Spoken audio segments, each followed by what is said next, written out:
Hey, what's good, everybody? It's Knowledge back at it with another episode, continuing our series covering Mere Christianity by C.S. Lewis. Last time we talked about morality as a clue to the meaning of the universe. If y'all didn't see that episode, go check it out before you watch this one. But this time, we'll be covering book 2, which talks about what Christians believe. So now we get into the crux of, man, like, what are Christians all about? Like, what do they believe? And again, this is Mere Christianity. So a lot of it is just going to be some basic core Christian themes and ideas that we'll be getting into. But anyway, let's go ahead and dive into it. Now, Lewis starts off by first showing that as a Christian, I don't need to believe that everything about every other religion is wrong. As a Christian, I can say, well, hey, those are some good parts in there, or those are some beautiful or good or true ideas, even though, I mean, to be a Christian, where those religions do differ from Christianity, obviously, I believe that they are wrong. The same way that a Buddhist or a Muslim would think that to the degree that Christianity differs from their view, Christianity is wrong. I mean, that's kind of what it means to be a Christian or to be a Muslim or to be a Buddhist, even if you can affirm that at least some things in those religions are true.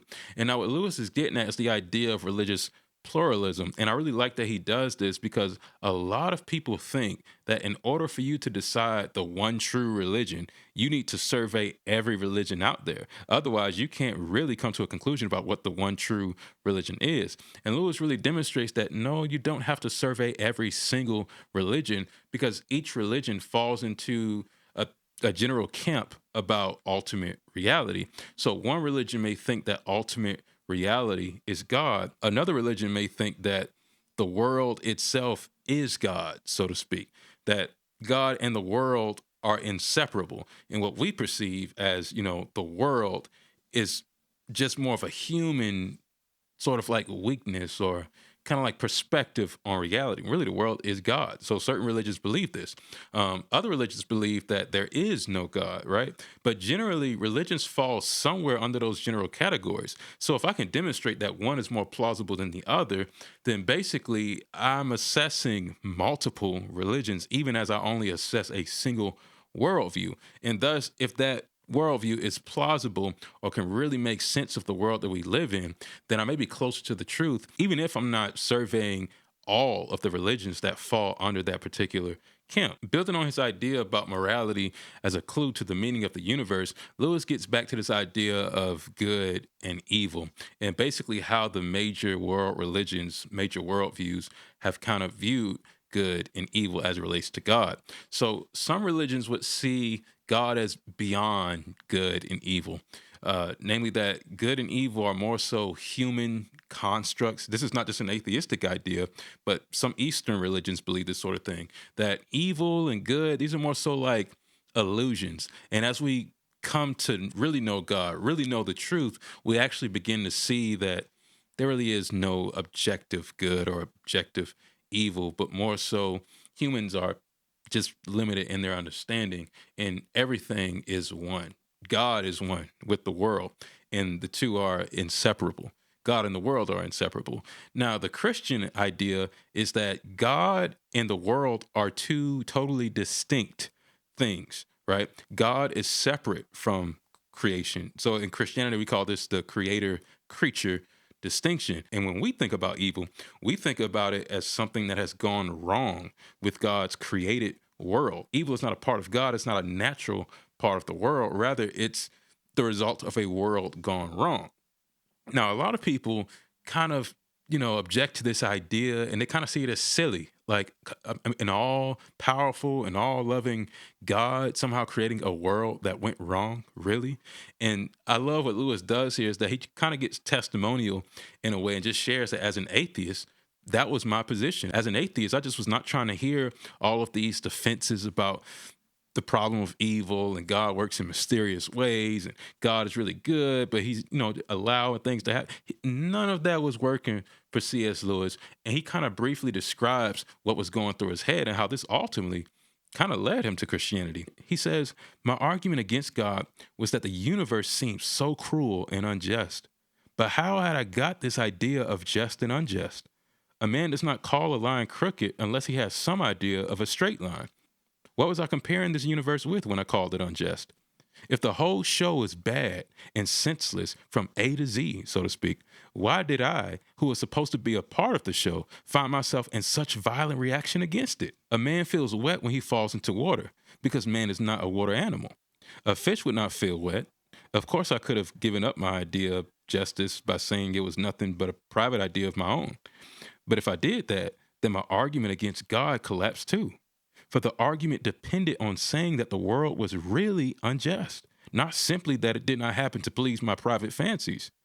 Thus, in the very act of trying to prove that God did not exist, in other words, that the whole of reality was senseless, I found I was forced to assume that one part of reality, namely my idea of justice, was full of sense. Consequently, atheism turns out to be too simple. If the whole universe has no meaning, we should never have found out that it has no meaning. Just as if there were no light in the universe and therefore no creatures with eyes, we should never know it was dark. Dark would be a word without meaning. Now, the fascinating thing about this is that the problem of evil is usually considered to be the biggest problem for Christianity, really the biggest problem for any worldview. How do you reconcile an all loving and all good and all powerful God with the existence of evil? It just doesn't seem to work. But ironically, a lot of people have come to embrace Christianity because they've come to realize, you know what? There really is an objective evil. I can't deny that reality. But if there really is an objective evil, then there really must be an objective good.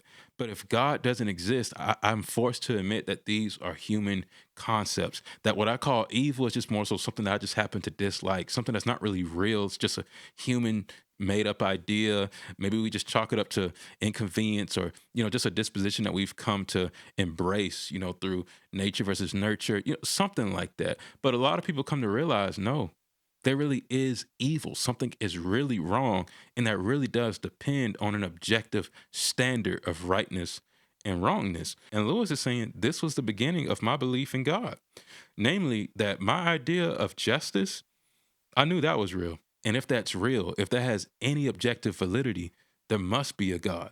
Now, in the next chapter, he gets at this idea that he calls Christianity and water. This idea that Christianity is something that we can embrace. It has so many good things, but let's just do away with all that talk about sin and the devil and hell and all that kind of stuff. Let's just embrace Christianity, look, the virtues and all the nice fluff. And Lewis basically says these are boys' philosophies. Reality, it's tough sometimes. It's complicated. It gives us things that we never could have guessed. And so this idea that if God is real, why did he do it this way? And why did he make religion so complicated? It's rooted in a kind of immaturity and somewhat of an inconsistency about the way reality works. I mean, when we think about reality, we have to embrace reality as it comes to us. I mean, there's a lot of things that don't make sense to me about the way digestion works or about the way that certain animal species, interact with each other. I mean, there's just so many things I just never could have guessed, right? But it is reality, and I must accept reality as it comes. Now, if God is who he is, and if he's constructed the world the way that he's constructed it, then it simply is reality. We have to take it as it comes. We can feel a certain way about the idea of hell, about the idea of sin and forgiveness and all this kind of stuff. But the reality is, it is reality if in fact God is who he is from the Christian perspective. Now from there, Lewis kind of circles back to this whole idea of evil, and now he tries to put his finger on two particular approaches to evil that actually take it seriously. Now one of those is the Christian approach, and from the Christian approach, evil is something foreign to God. Evil is something that's a part of the created world, but not as a result of God creating evil, but more so as a result of the world gone wrong. Now the other approach is this kind of dualism. And on this approach, good is an ultimate reality that is independent. It just exists ultimately. It's a God of sorts. And then you have evil that is equally, ultimately, an existent sort of like thing out there that is equally as ultimate as the good, and it also exists independently. So you basically have this kind of like yin yang sort of thing going on, and they kind of both need each other. They're kind of both necessary to reality, and and one situation, you can see why good works, and in another situation, you can see why we need evil as well. That's kind of like the dualistic approach. Now, Lewis kind of critiques this idea of two equally ultimate independent realities, good and evil. And basically, that doesn't really work because, first of all, why are we calling one good and one evil? Doesn't that depend on a kind of standard? I mean, if something is really good and something is really evil, then there has to be some kind of standard that really assesses the good as good and evil as evil. And if they both depend on a standard, then it's that standard that will be God. It's that standard that will be ultimate. And thus, these two sort of like ultimate realities really aren't ultimate. Now, you can say, well, good and evil are just more so descriptions of things. They don't really have any value sort of like connotation to them. They're just more so descriptions of particular things. But Lewis is saying, well, why call it good or bad at all? Because those are moral concepts. Those are moral categories, right? Evil, good. Those are assessments based off of a moral standard or moral framework. Now, a lot of people dispute that idea, and there is a huge philosophical discussion about these things. But again, we're just kind of covering Lewis's general ideas. And from his perspective, he's just saying, why call good good and evil evil if we're saying that these aren't really objective things and just more so descriptions of particular things in reality? If that's the case, then we might as well use different terms to kind of refer to these two ultimate realities, is what he's saying. But the second problem is this: it seems as though this ultimate evil actually depends on the ultimate good. Because you can think about good things that just exist independently. We can think about heroism, right? Or we can think about a beautiful song, or we can think about love, uh, hope, peace, virtue. These things are just good. We see them, we recognize them as good, right? But evil really can't exist except by some sort of good. Evil is more so described as the perversion of something that is good. So let's take sex, for instance. Sex is a good thing, it's a beautiful thing, right? But rape isn't. So though sex is a good thing, it more so consists in the pursuit of something good by the wrong means, namely by force without consent, right? Or for one's own sake, just based off of one's own animal instinct and not really rooted within the context of a covenant and a marriage or love in that sense. And so rape is evil, but it involves and even depends on something that is good. And there's many other examples that we can think about, or maybe you can think about, but evil just doesn't seem to hold this independent status that good seems to hold. And if it doesn't, then dualism really doesn't work. Now, at the same time, Christianity does have within it a kind of dualism, at least in the sense that we really do believe that this world, there's kind of a civil war that's taking place. There really is evil that exists here, and Christians really are an enemy occupied territory. There's a real good and a real evil, but these aren't two equally independent things. There's an ultimate good, and then there's an evil that is a perversion, so to speak, as opposed to this ultimate reality that is equally ultimate as the good. It's more so a perversion of the goods, a parasite, if that makes any sense. Now, as Christians, we believe that Satan is the original rebel, that he's responsible for bringing evil into the world, and by extension, Adam and Eve, and falling prey to his scheme, bringing in evil to the world. Now, a lot of people may think that a silly idea. I mean, you really believe in a Satan? I mean, with the horns and wings and all this kind of stuff. Lewis brings this up, and whether he has horns and wings, I mean, I have no idea what Satan looks like.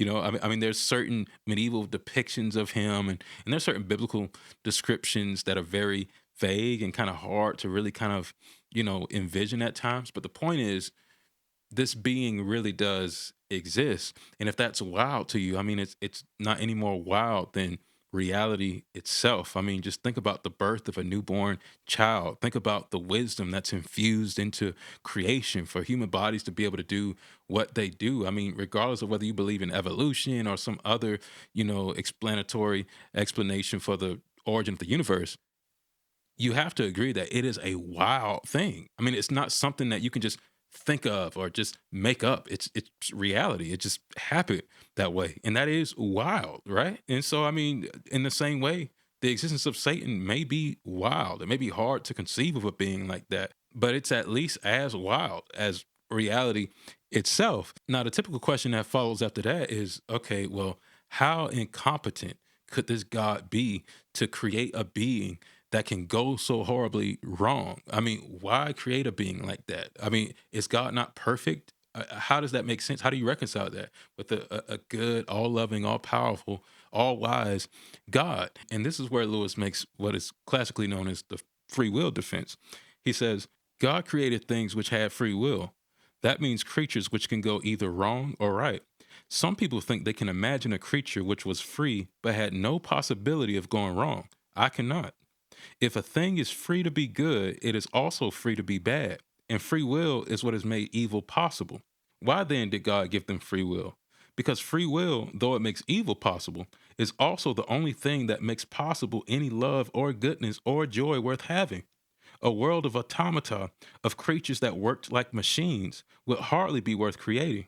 The happiness which God designs for his higher creatures is the happiness of being freely, voluntarily united to him and to each other in an ecstasy of love and delight, compared with which the most rapturous love between a man and a woman on this earth is mere milk and water. And for that, they must be free. Now, you may object, I mean, was it really worth it though? For the sake of free will, for the sake of love and all this stuff that you talk about, was it really worth it when you consider the atrocities over human history, right? And you may disagree with God taking that risk, with God thinking that that risk was worth it. But Lewis responds, perhaps we feel inclined to disagree with him, but there's a difficulty about disagreeing with God. He is the source from which all your reasoning power comes. You cannot be right and he wrong any more than a stream can rise higher than its own source. When you are arguing against him, you are arguing against the very power that makes you able to argue at all. It is like cutting off the branch you are sitting on. And so it's one thing to dispute whether morality is real or not, but it's another thing, given the existence of God, to assess how he moves and why he moves. If God exists, your very idea of justice, your very outrage at what he's allowed, comes from him himself. It is a very easy thing to just imagine that God is beyond us. Now, you may think, well, that's just rather convenient that God is beyond us because you could just explain away everything. But I mean, if God is really God, is it not also rational? I mean, it's not just convenient, it's rational to believe that, man, he has ways that are really beyond me. If he's omniscient, if he really is sovereign over all reality, I mean, if he really does have infinite wisdom, how is it that my finite, limited 2-pound brain can comprehend everything that he does? I mean, there will have to be certain things that he does that just doesn't make sense to. I mean, think about when you were a child, were there not things that your parents did that you totally disagree with? And we're talking about your fallible parents, your imperfect mother and father did things that you now see as wise. Or maybe some other mentor in your life, if you know you're one of those people who are unfortunate enough to have parents who didn't make the best choices in your life. I mean, that is a real thing. But at the same time, we can conceive of imperfect parents even doing things that we disagree with and yet find later, you know what, there was great wisdom in that. How much more the all-wise God? So again, God thought it worth the risk to create Satan, to create human beings, and thus to create the very possibility of evil. Now, following this idea that Satan is the original rebel, he corrupted our ancestors by tempting them to believe that they can be like God, discerning good, discerning evil, and being the arbiter of what is good, what is beautiful, what is true, that they can reason apart from God, that they can find happiness apart from God, that they can exist in some sense independently from God. And from there is where we get the story of humanity: wars, slavery, prostitution, empires being built, right? Civilizations that start off well and somehow end up like all the others, conquered, corrupted. It really is a tragedy when you look at human history. The idea of trying to be God or trying to be like God, it just doesn't work. And Lewis says here, the reason why I can never succeed is this: God made us, invented us as a man invents an engine. A car is made to run on petrol, and it would not run properly on anything else. Now, God designed the human machine to run on himself. He himself is the fuel our spirits were designed to burn, or the food our spirits were designed to feed on. There is no other. That is why it is just no good asking God to make us happy in our own way without bothering about religion. God cannot give us a happiness and peace apart from himself because it is not there. There is no such thing. So that's the story of humanity. Humanity sets out to be God. We build civilizations when we really do try to do good, but somewhere along the way, we fail. As they say, history always repeats itself. So how does God respond? Well, first of all, he left us conscience, the sense of right and wrong. And all through history, there have been people trying, some of them very hard, to obey it. None of them ever quite succeeded. Secondly, he sent the human race what I call good dreams. I mean, those queer stories scattered all throughout the heathen religions about a God who dies and comes to life again, and by his death has somehow given new life to men. Thirdly, he selected one particular people and spent several centuries hammering into them what kind of God he was and really trying to demonstrate his ways and his character and who he is. Then comes the real shock. Among these Jews, there certainly turns up a man who goes about talking as if he was God. He claims to forgive sins. He says he has always existed. He says he is coming to judge the world at the end of time. Now, let us get this clear. Among pantheists, like the Indians, anyone might say that he was a part of God or one with God. There would be nothing very odd about it. But this man, since he was a Jew, could not mean that kind of God. God, in their language, meant the being outside the world who had made it and was infinitely different from anything else.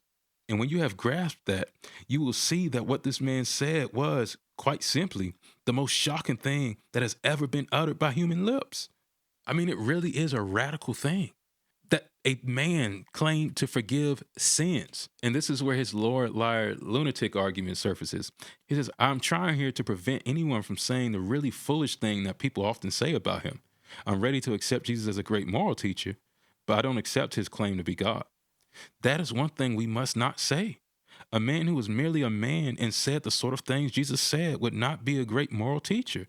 He would either be a lunatic on a level with the man who says he is a pouched egg, or else he would be the devil of hell. You must make your choice. Either this man was and is the Son of God, or else a madman, or something worse. You can shut him up for a fool, you can spit at him and kill him as a demon, or you can fall at his feet and call him Lord and God. But let us not come with any patronizing nonsense about his being a great human teacher. He has not left that open to us. He did not intend to. So, what exactly was Jesus's incarnation all about? I mean, why did he come into the world? Now, yes, he did come to teach, but when you read the New Testament, you hear all this stuff about him dying and rising. And similarly, when you read Christian literature, there's this obsession with his death and what it accomplished. And Lewis from there shares his own thoughts when he was an atheist that didn't quite make sense to him. That the innocent dying on behalf of the guilty. I mean, how is that moral? I mean, how does that work? I mean, by what means does innocent Jesus somehow fix something about the world or about people? And one of the important things he clarifies here is that how it works. Well, that's an inside discussion amongst Christians. Now, we have strong opinions about how it works. The most popular way is that Jesus really took on our punishment for us. But Lewis asks, well, think about it as a debt that was paid. I mean, that made it easier for him when he was first coming to the faith. But the whole point is this: if you're on the fence about Christianity because you don't understand how the atonement works, how Jesus Christ dying for us and making us right with God works, don't be on the fence about that. I mean, we could talk more about that when you get in the house, right? And if you can't imagine doing something like that, well, think about what human beings have done throughout history. I mean, well before we had theories about nourishment and vitamins and proteins and all this kind of stuff, we just knew that food worked. Food nourished, right? I mean, it does what it does before we know about amino acids and all this stuff that we know today. I mean, similarly with medicine, I mean, we just kind of trust that when the doctor prescribes us a drug, you know what? It works. I have no idea how ibuprofen does what it does, or how Advil does what it does. I mean, I really can't give you a scientific explanation to it, but I know it works.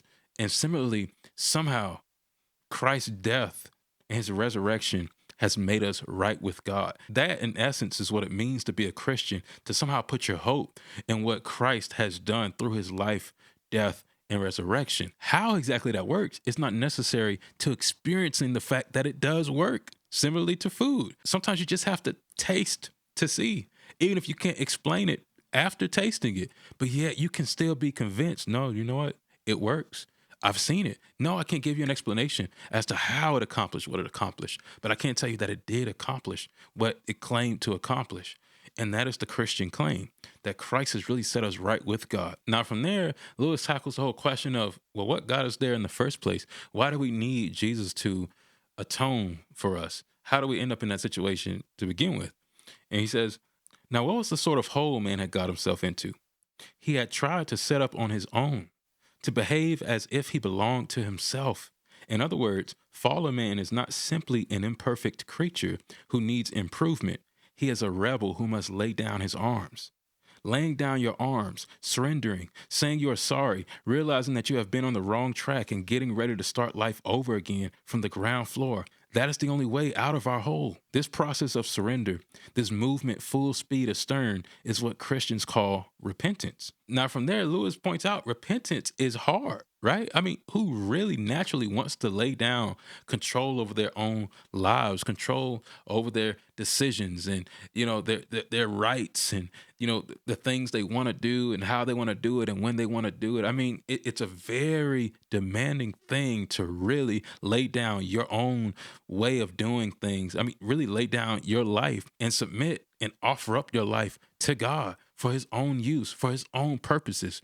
Nobody does that perfectly, not even Christians, not even those who believe in God. We just don't do this perfectly. We still go our own way. We still have our own ambitions and our own hidden motives. And we have certain parts of our lives that we just don't want to bring under the lordship of Christ. We kind of want to keep for ourselves. So humanity, in one sense, is unable to repent perfectly. And that's the dilemma, is that we need to repent perfectly to be made right with God, but yet we can't repent perfectly. We need God's help to do, in some sense, what we can't do, but at the same time, what God has never done. I mean, God has never had to suffer, submit, but supposing God became man, he could surrender his will and suffer and die because he was man. And he could do it perfectly because he was God. And from there, Lewis begins the next chapter by asking, well, what's the practical conclusion to all of this? And from the Christian standpoint, it's to receive Christ. It's to receive what he's done for us somehow. It's to receive his life. He writes, this means something much more than our trying to follow his teaching. People often ask when the next step in evolution, the step to something beyond man, will happen. But on the Christian view, it has happened already. In Christ, a new kind of man appeared, and the new kind of life which began in him is to be put into us.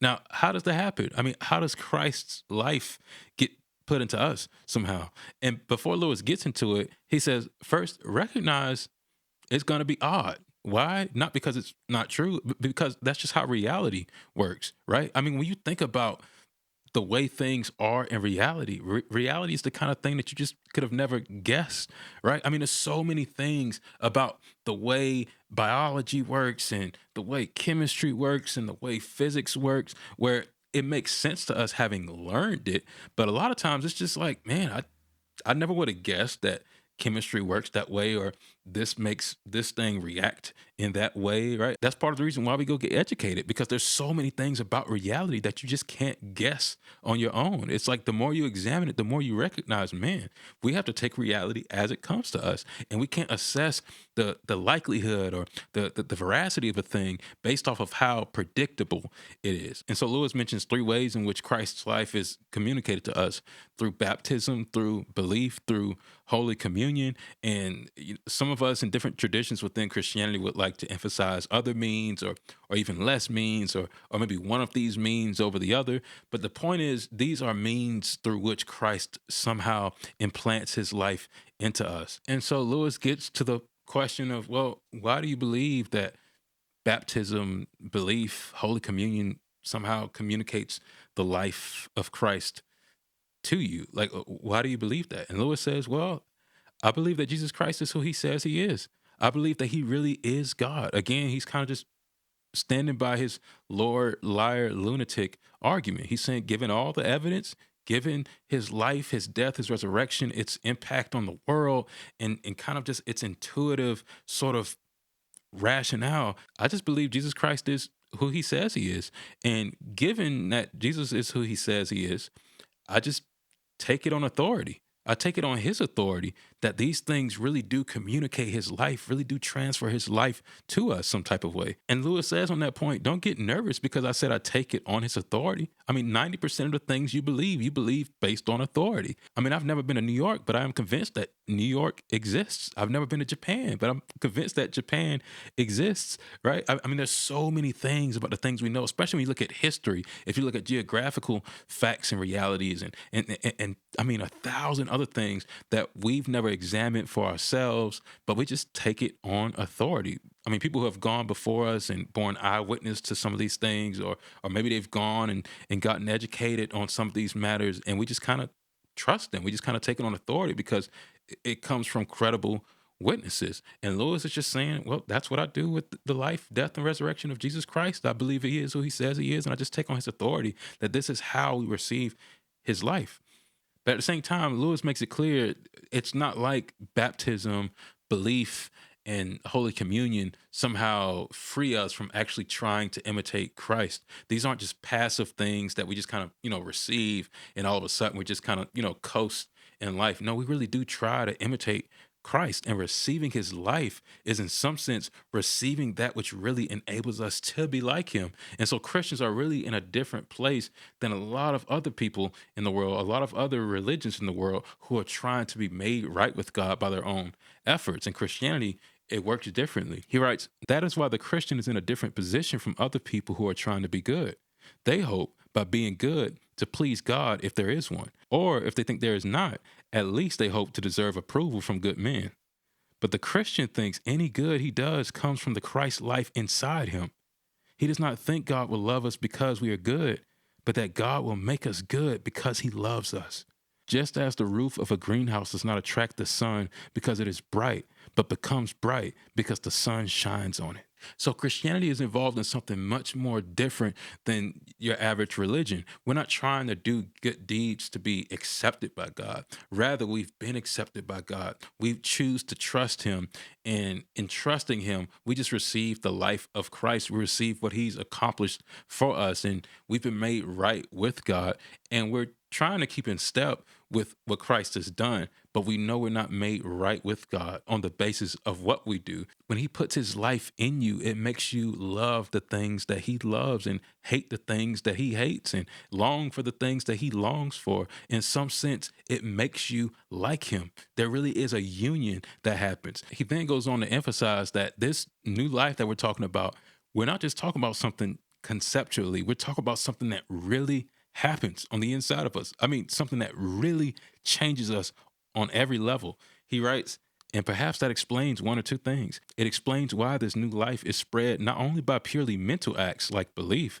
but by bodily acts like baptism and Holy Communion.